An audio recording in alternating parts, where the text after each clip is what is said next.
Bonjour André. Bonjour. Donc nous nous rencontrons au sujet du dernier Black et Mortimer qui est sorti il y a 2 mois de ça maintenant.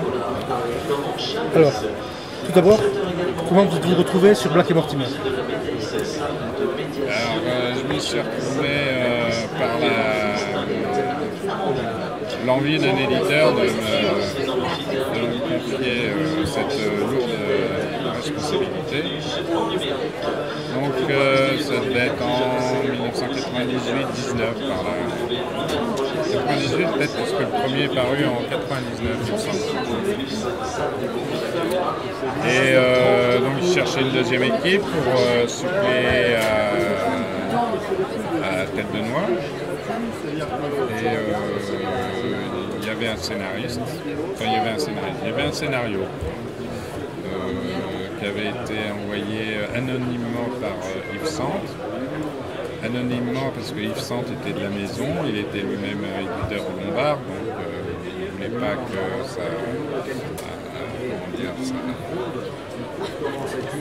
son appartenance gêne en quelque façon dans le choix qui pourrait être fait ou non.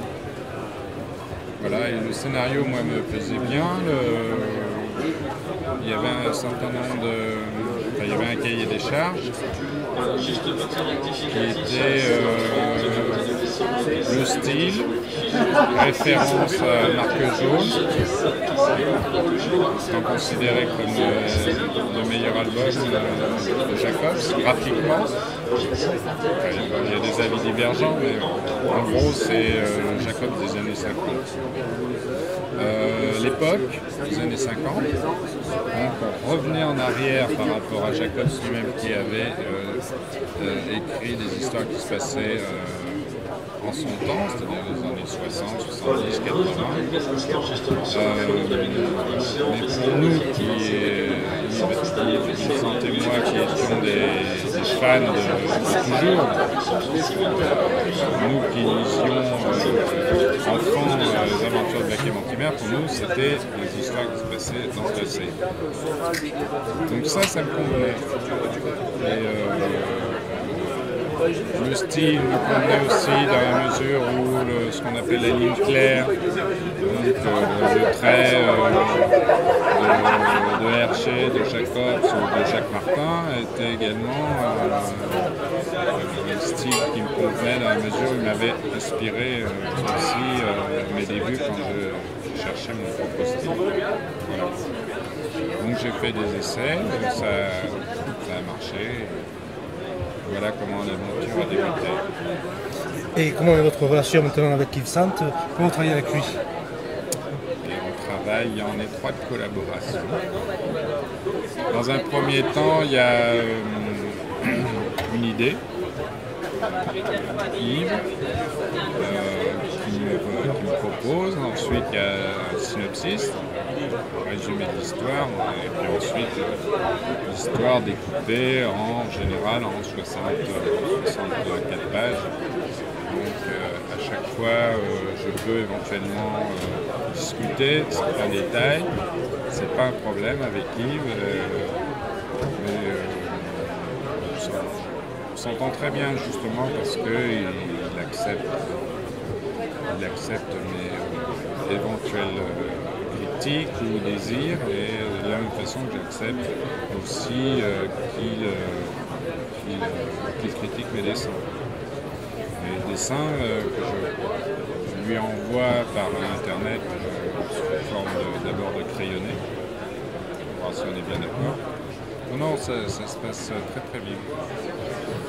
Et j'avais exprimé parce qu'il avait lui il avait pas mal d'envie d'exotisme, disons. Enfin, il avait envisagé une histoire qui se passe en Chine, une autre, je ne sais pas où, en Amérique latine. Enfin, et moi je lui avais dit, écoute, moi Black et Mortimer, c'est l'Angleterre.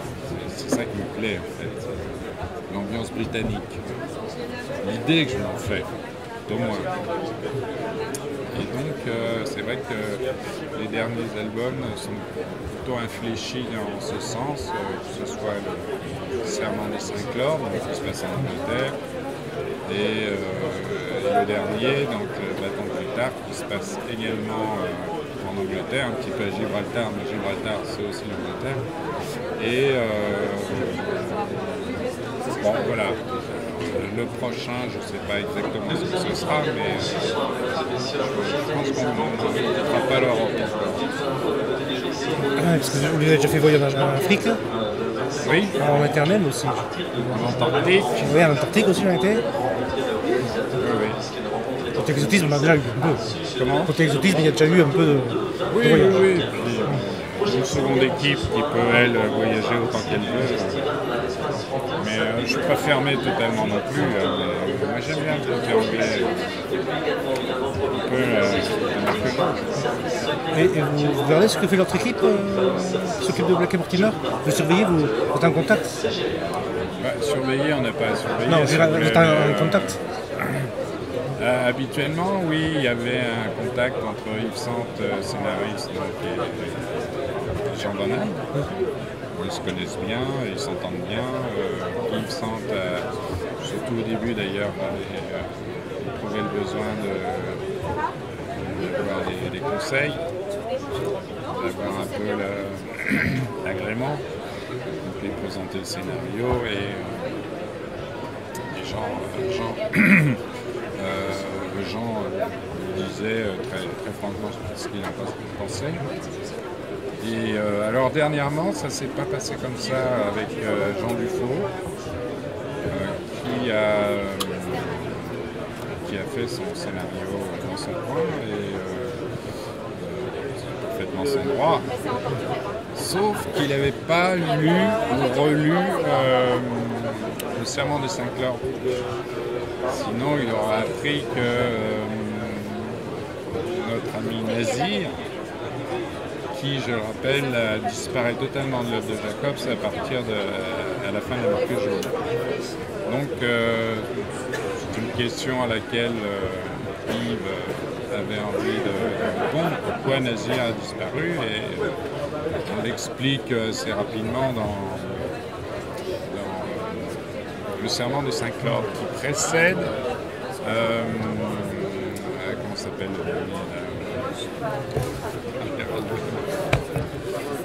Le sanctuaire du Nord? Non, De Jean Van Damme. L'onde Septimus, voilà. Parce que, en fait, le Serment des 5 Lords est situé entre la Marque jaune et l'onde Septimus. Alors l'onde Septimus, on ne savait pas que ça allait exister. Mais cela dit, on explique que voilà, Nazir est parti en Inde, il est reparti chez lui. Je ne sais plus pour quelle raison, je me souviens plus. Donc on n'aurait pas dû le revoir dans l'onde Septimus. Et effectivement, si Yves Sante et Jean Dufaux s'étaient un petit peu concertés, alors évidemment ça changeait un peu le scénario de Jean qui avait pris. Voilà.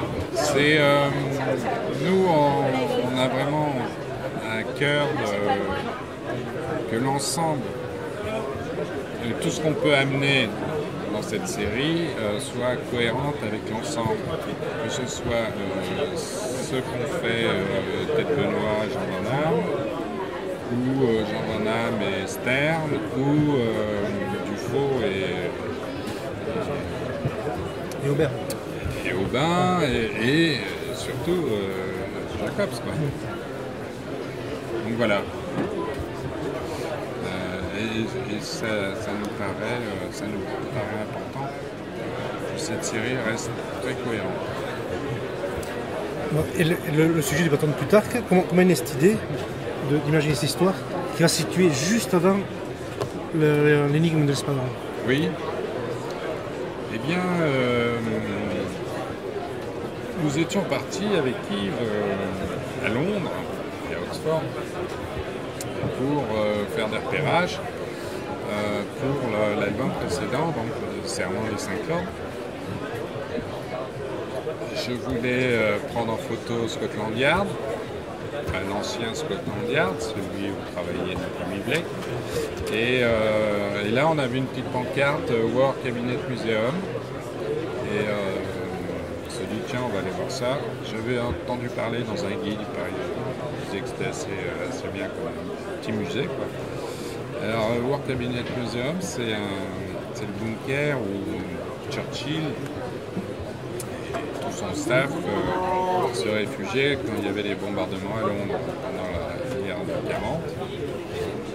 Et les Anglais ont gardé cet endroit à peu près tel qu'il était 50 ans ou 60 ans plus tôt. Et pour un dessinateur, pour un scénariste, ça peut lui donner des idées, mais pour un dessinateur, c'est formidable parce qu'il y a tout ce qu'on peut chercher sur l'époque. Alors, c'est des bureaux dans lesquels il y a tout le mobilier, les dossiers, les téléphones, les tuyaux pour les pneumatiques. Enfin, il y a aussi des radios, des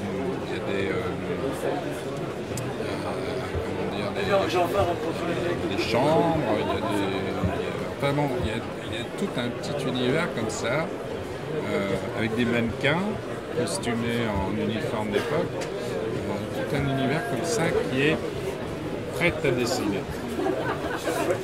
Alors, en sortant de là, je dis à Yves, écoute, il faut absolument que Blake et Mortimer viennent faire un tour ici, en tout cas Blake, qui est un militaire. Il dit oui, mais ça se passe 2 ans avant le secret de l'Espadon, mais on va y réfléchir. Et c'est comme ça que de cette première pièce de puzzle, Yves a commencé à gamberger et cette réflexion est sortie de temps plus tard, donc qui se passe avant le secret de l'Espadon. Oui, et qui se termine d'ailleurs juste au moment où commence le secret. Juste à enchaîner sur la lecture de l'Espadon. Ouais. Et en fait, cette histoire-là le sarcophage du 6e continent raconte aussi la jeunesse des deux héros. On les retrouve plus jeunes. Oui, parce qu'il y a aussi une chose qui nous inspire beaucoup, qui inspire beaucoup le scénariste, c'est les biographies que Jacobs a écrites dans l'opéra de papier. Donc il est son autobiographie et il a éprouvé le besoin d'écrire des biographies de Blake, de Mortimer et de Ulrich. Alors sur Ulrich, on ne sait pas grand-chose. Parce qu'il est d'origine hongroise, balte. On sait qu'il a grenouillé un peu dans tous les services secrets des pays de l'Est. C'est à peu près tout, et encore c'est une supposition. Blake et Mortimer, eux, ils sont bien connus. On sait où ils ont fait leurs études, leur whisky favori, quel sport ils pratiquent, où ils ont pratiqué. Et en particulier, Jacobs nous dit que Blake était un aviateur. Il était même dans l'aéronaval puisqu'il était squadron leader sur un porte-avions. Donc il a inventé le nom l'Intrépide pendant la guerre de 1939-45. Et donc voilà une deuxième pièce du puzzle. Et à partir de là, il a relu le secret de l'Espadon, qui se passe après la Deuxième Guerre mondiale, ou la Seconde, je ne sais pas ce qu'il faut dire. Et il y avait quelques questions qui le titillaient. Visiblement, Blake, Mortimer et Ulrich se connaissent. C'est évident quand on lit l'album. Mais Jacob ne dit pas comment ils se sont connus. Il y a cet espion aussi, cet espion asiatique, voilà, d'où vient-il, d'où sort-il. Ulrich, de la même façon, connaît visiblement l'existence du Golden Rocket, de l'Espadon, qui sont des appareils ultra secrets. Comment, pourquoi? Et puis à la fin de l'album, alors c'est moi qui avais remarqué ça, comment se fait-il que dans le secret de l'Espadon et dans tous les albums qui vont suivre, Blake est habillé revêt un uniforme de l'armée de terre? Alors Jacob nous dit c'est un aviateur. Donc voilà, il y avait quelques réponses à donner, tout ça. Ce qu'a fait Yves en nourrissant de ces quelques éléments son scénario. Et moi j'avoue que quand je l'ai lu, je me suis régalé parce que il me semble que pour un amateur de Black et Mortimer, c'est assez jubilatoire comme ça, de pénétrer dans l'œuvre vraiment profondément là. Et de faire en sorte qu'on puisse référer à tous ces albums et que tout soit parfaitement cohérent. C'est bien amusé, je veux dire. Et si je dis pas de bêtises, je crois que vous aimez dessiner les avions aussi. Vous avez fait mes avec Yann. Et ici, vous retrouvez d'ailleurs les combats aériens. Oui. Est-ce que ça vous a fait plaisir de les illustrer? Oui, bien sûr, ça m'a fait plaisir. Il se trouve que, oui, Yves Sante a vu dans mes ailes que j'avais le goût pour dessiner les avions. Alors, je ne dessine pas comme certains, comme Romain Hugo, par exemple, de façon hyper réaliste. Je ne saurais pas faire, hein, de toute façon, mais à la manière de... les transposer dans un style plus simple, la ligne claire, donc beaucoup moins de détails, etc. Mais j'aime beaucoup les avions, surtout les avions de cette époque. T'as touché avec le dessert? Comment? T'as touché avec le dessert? Qu'est-ce qui vous amuse le plus de dessiner? Black, Mortimer ou Ulrich? En fait, je ne m'amuse pas trop à les dessiner parce que j'ai toujours beaucoup de mal. Autant j'aime bien dessiner des personnages secondaires, autant je rame vraiment pas mal pour dessiner Black et Mortimer et Ulrich. Parce qu'ils ne sont pas toujours comme j'aimerais qu'ils soient. C'est sans doute mon naturel à moi qui lutte avec disons, ces personnages qui viennent d'ailleurs. Et j'ai un petit peu de mal à les maîtriser. Quand on voit le livre, on n'a pas l'impression que vous avez du mal. On pense que oui, mais ils sont pas tout à fait comme Jacob les aurait dessinés, comme Aubin. Aubin est très proche de Jacob, je trouve. Mais d'un autre côté, moi, quand j'ai commencé Black et Mortimer, j'avais déjà 20 ans de métier derrière moi. On ne peut pas tout rejeter, quoi. C'est pas possible.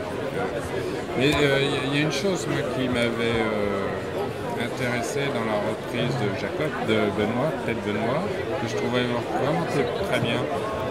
Je regrette qu'il n'ait pas continué d'ailleurs, mais c'est qu'on pouvait faire du Black et Mortimer sans faire du Jacobs, tout en restant soi-même. Parce que c'est évident quand vous voyez ça s'appelle l'affaire Francis Black. Donc vous voyez bien qu'il y avait peut-être Benoît. Et c'était absolument pas gênant. Parce que l'esprit de la série était là, totalement. Donc c'était plutôt rassurant pour moi. Je me suis dit, je pourrais peut-être faire Black et Mortimer sans renoncer à tout ce qui fait l'auteur que je suis devenu. Et vous avez de nouvelles pistes pour le prochain tome ou vous en parlez encore? On a vaguement parlé. Lui a une idée. Il ne m'en a pas trop parlé. Je pense qu'on va voyager un petit peu, mais pas très loin. Peut-être jusqu'en Italie. Et je vais parler un peu de 15 ans après. Vous êtes revenu sur le personnage d'Ariane de Troyes, de Troyes. Et quelle sensation vous avez eu de la redessiner dans de nouvelles aventures? Beaucoup de plaisir de retrouver, on s'attache à ces personnages. Il y avait longtemps que je n'étais pas revenu à cette époque, dans cet univers, dans ce style aussi. Donc j'étais vraiment ravi de retrouver tout ça. En fait. C'est moi qui ai poussé un peu Patrick Cotias de revenir à ces personnages. Il me manquait. J'étais très content. Et là, vous travaillez sur la suite? J'attends le scénario. Là, c'est pas... Mais je devrais commencer incessamment. Voilà. Bon. Il y a d'autres projets en vue, cela? Alors après, normalement donc un autre Black et Mortimer également. Et puis j'ai un projet avec Yann, parce que j'ai beaucoup aimé travailler avec lui là, pour Mezek. Et un autre projet donc avec lui, alors dont le thème, disons, en gros serait la guerre d'Espagne. Vaste programme, je ne sais pas du tout comment il va traiter le sujet. Il a 2-3 ans pour y travailler. Donc, Bon, mais merci beaucoup pour ce temps passé avec nous. merci à vous.